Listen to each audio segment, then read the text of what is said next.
Tá bom. Quantos concordam comigo que a palavra de Deus, ela nunca volta vazia? Levanta a mão direita. Então eu queria hoje te convidar a ouvir a palavra de Deus de uma maneira um pouquinho diferente, mas não deixa de ser a palavra de Deus. E nós queremos fazer algo hoje diferente. E eu conversei com o comandante Adriano e ele me disse que hoje eu teria ajuda de alguns exploradores. Por exemplo, mais cedo o Nicolas já ajudou a gente, mas agora os exploradores do destacamento 61 já estão aí sentados, preparados. Então eu vou chamar, porque eu convidei o Bita, né? Vocês já conheceram o Bita? Então eu convidei o Bita e o Fred. Vocês conhecem o Bita e o Fred? Então chama ele, gente. Estão vendo eles aí, não? Ô Bita!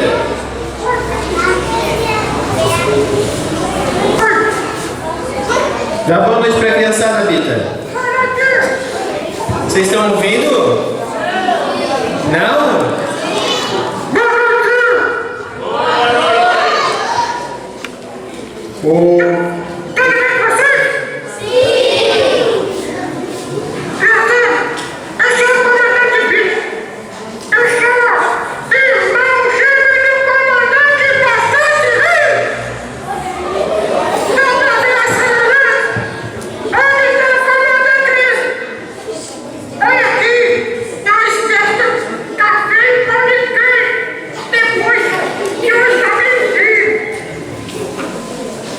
Então tá, ô Bita, mas me disseram que você trouxe um aspirante a explorador, que é de outro lugar também, para participar contigo hoje, é verdade?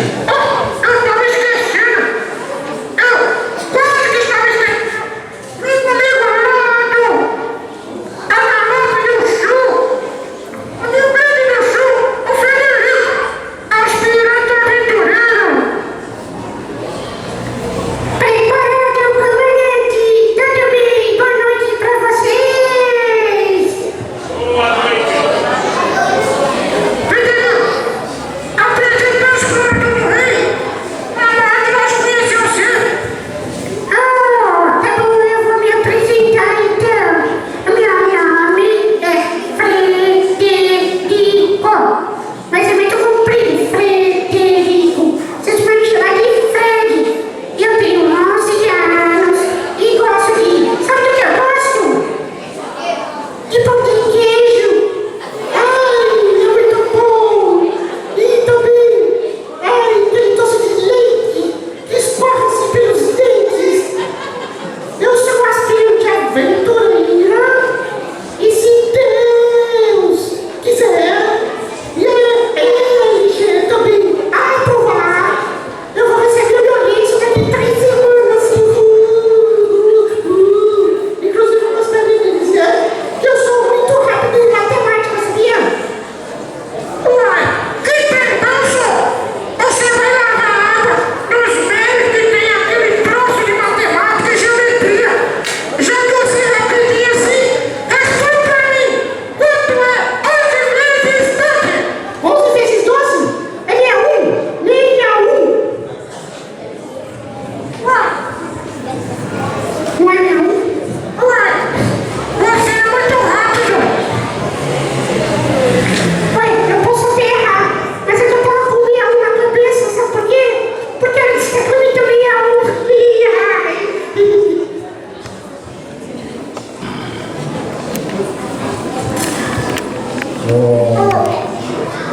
Se acertaram aí os dois, já se apresentaram? Porque eu queria contar uma história hoje. História? História? História do quê? Vai dando medo. Vai dando. Porque outro dia, sabe o que me aconteceu?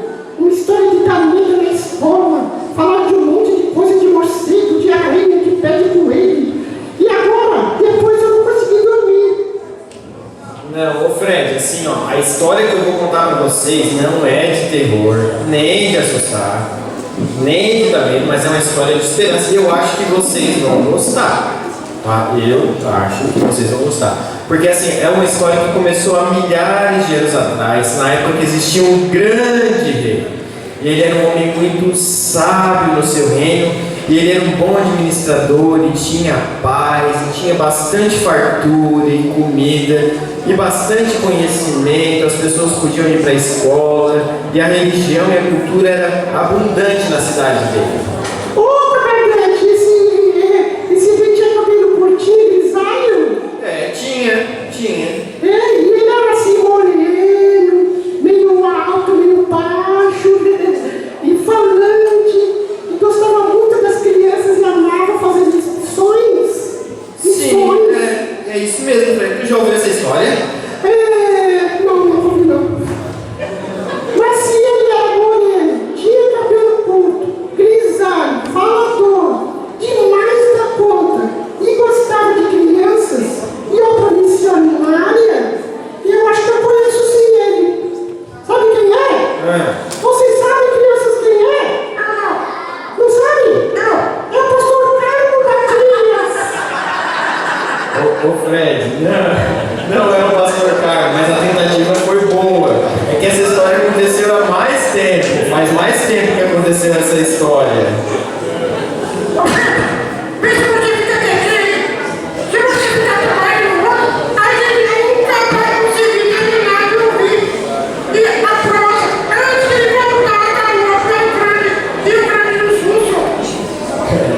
Tá bom, ô Pita, tudo bem. Ele pode perguntar, porque o objetivo é que ele, as crianças e os adolescentes, todo mundo na verdade entenda essa história. Então, assim, continuando, esse rei, ele tinha um hábito diferente de todos os dias. Ele buscava conversar com o seu povo, ele estava sempre presente nos centros de convivência. Assim ele poderia entender qual era a necessidade que o povo precisava que fosse atendida. E por conta dessa postura, o rei ele tinha muitos aliados que se reuniam visando elaborar estratégias para garantir o desenvolvimento daquele reino, para que as pessoas continuassem vivendo felizes. E assim, com o passar do tempo, ele possuía generais muito experientes, engenheiros, sacerdotes, médicos, que constantemente visitavam as aldeias, atendiam o povo e garantiam a segurança. E relatavam periodicamente para o príncipe tudo o que eles viam e faziam pelo reino. Eu achava que o rei trabalhava, que só comia, sabe, galinha e comia uva, assim, sabe?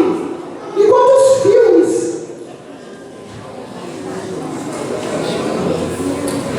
Fred, tá vendo muito filme, hein?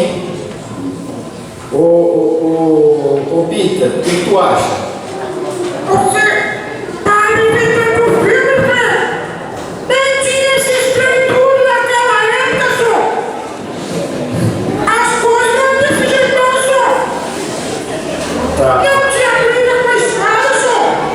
Se bateu ali, se não vai de guerra! E eu posso continuar com a história ou vocês dois vão ficar de muita gracinha agora? Eu vou ficar quietinha por mim,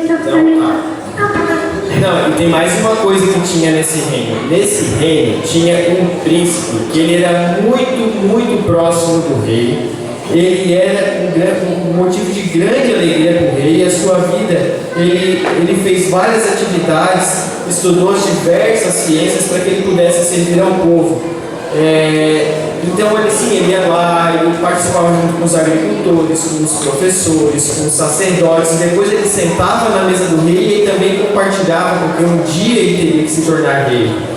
Mas infelizmente aconteceu uma coisa. Vocês acreditam? Olha só o que aconteceu. O príncipe recebeu uma notícia muito triste dos generais. Os médicos e os sacerdotes das aldeias mais distantes estavam sendo atacados. E todos os sobreviventes, eles eram levados para um lugar onde eram torturados e eram feitos como escravos. Vocês acreditam nisso? Coisa triste, né? Como é que eu diria? Eles estavam então começando uma batalha, uma guerra? A gente poderia dizer que sim. Eu já sei então. Aí o príncipe pegou seus cavalos, os melhores soldados, um monte de armas e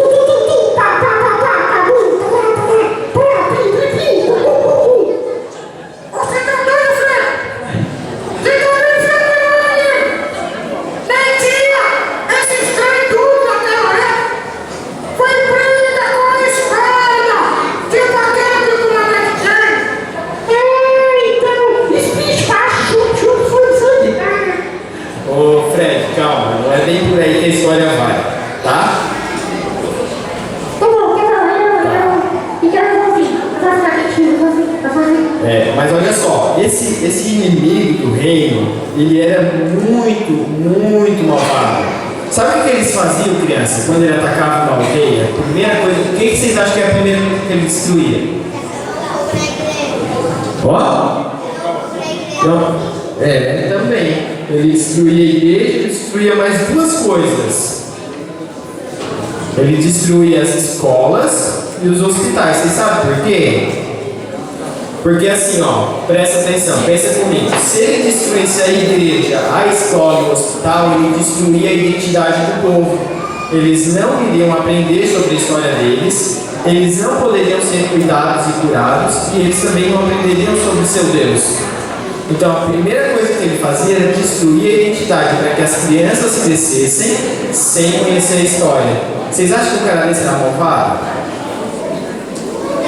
Não? Vocês não acham? Não?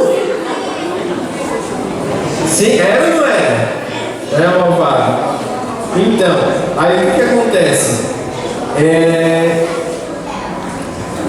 De acordo com os generais, todas as tentativas de resgatar a cidade, o inimigo ele pegava e ele machucava, feria os aldeões, usava eles como escudo para o exército. Assim, o exército do rei nunca conseguia chegar na cidade.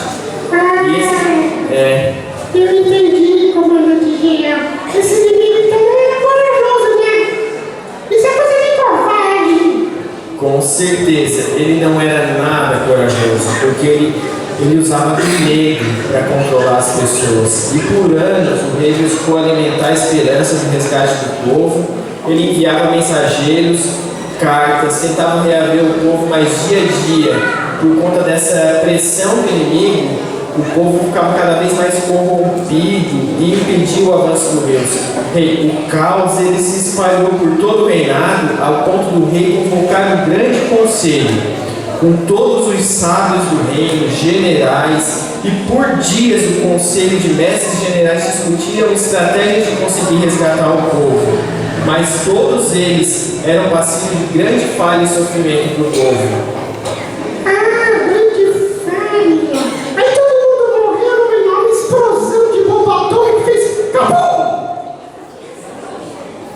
Não, Fred, não tem bomba atômica nessa história, Fred. Na verdade, bem na verdade, o príncipe teve uma ideia genial para salvar os aldeões que estavam presos.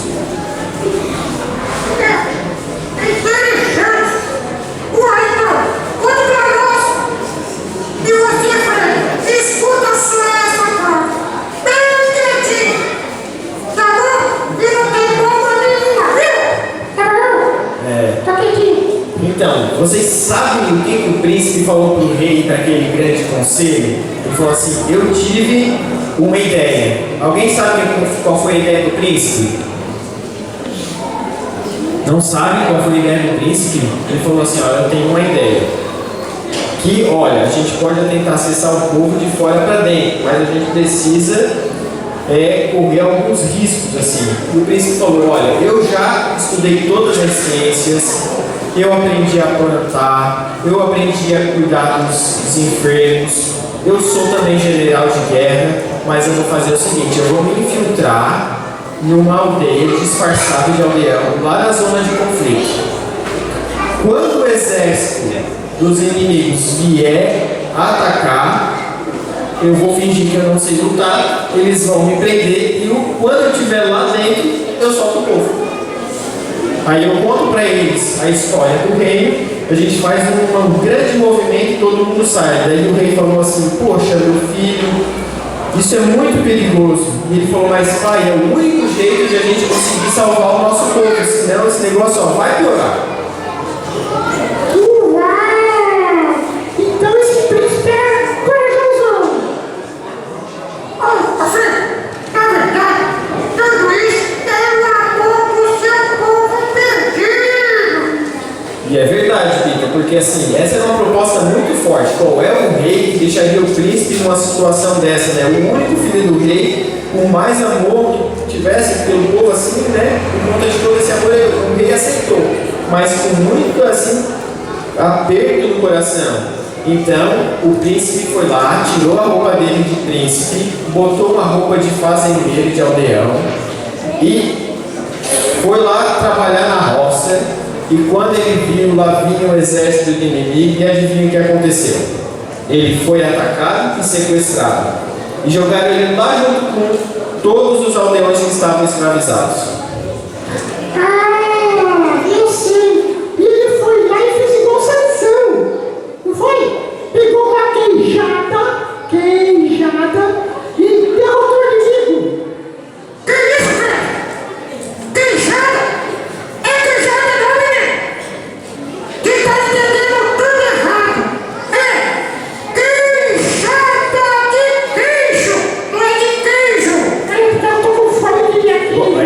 Gente, calma, porque assim, ó, não é bem assim. Porque dentro da muralha dos inimigos, ele trabalhou como escravo durante muitos dias, semanas, meses, às vezes até anos. Mas ele também, quando ele estava lá dentro, quando acabava o dia, ele pegava e ficava vendo quem precisava de atadura, de fazer um curativo nas feridas. Ele falava sobre a história do povo, para o povo conseguir começar a lembrar quem era o rei deles. E o povo começou a perceber que tinha alguma coisa diferente ali. Mas sabe que sempre tem uma pessoa assim que quer ter levar vantagem em tudo, né? E denunciar ele para o capataz. E aí, sabe o que aconteceu? Quando denunciaram ele os malfeitores? O que aconteceu? Olha, pegaram o príncipe, deram uma surra nele, bateram nele, machucaram ele, pegaram ele e levaram até o ponto mais alto do portão da cidade. E quando ele estava lá pendurado, ele viu o pai dele, o rei, com todos os generais e todos os exércitos no alto da colina. Mas mesmo naquele momento, ele estava sentindo muita dor. Ele disse para o pai dele assim: papai, tem piedade deles, porque se tu não tiver dó deles, eles não sabem o que estão fazendo. E se o senhor entrar agora na cidade e me tirar daqui, todos eles vão morrer. Então, sabe o que aconteceu? O rei deixou o príncipe morrer.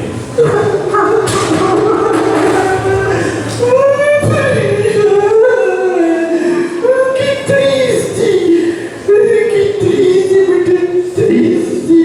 E o que aconteceu depois? Olha, aquela cena do príncipe sendo morto no alto da montanha, daquele muro, né?